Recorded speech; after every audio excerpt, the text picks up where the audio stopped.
Hello বন্ধুরা, চলে এসেছি আজকে বাসন্তী পোলাও রেসিপি নিয়ে। দেখো, আমি খুব সিম্পলভাবে তৈরি করছি আজকে বাসন্তী পোলাওটা। প্রথমে আমি কড়াইতে সাদা তেল দিয়ে দিয়েছি, তার মধ্যে দুটো তেজপাতা, লবঙ্গ, এলাচ সব ফোড়ন দিয়ে দিয়েছি। দিয়ে জল ঝরিয়ে রাখা চালটা দিয়ে দিলাম, তার মধ্যে কাজু, কিশমিশ এবং আদা বাটা।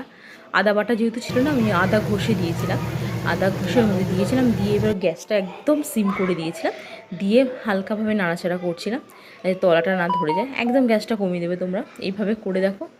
একদম গ্যাসটাকে একদম সিম করে দেবে, দিয়ে ধীরে ধীরে বানাবে, দেখবে একটু তলা ধরবে না। আর খুব সুন্দর একটা কালারটা, খুব সুন্দর একটা এসছে। দেখো বন্ধুরা, আমি কিন্তু চাল অনেকক্ষণ ধুয়ে ভিজিয়ে রাখা, আমি সঙ্গে সঙ্গে তৈরি করেছি এই বাসন্তী পোলাও রেসিপিটা। আমার চাল অনেকক্ষণ ভেজানোও ছিল না, বেশি 10-15 মিনিট মতো ভেজানো ছিল চালটা। চালটা ধুয়ে আমি কী করেছি, জুড়িতে জল ঝরাতে দিয়ে দিয়েছিলাম। তারপর জল ঝরাতে দিয়ে জলটা যেহেতু ঝরে গেছে, তারপর আমি কড়াইতে এইভাবে করলাম। দেখো, কালারটাও খুব সুন্দর এসছে।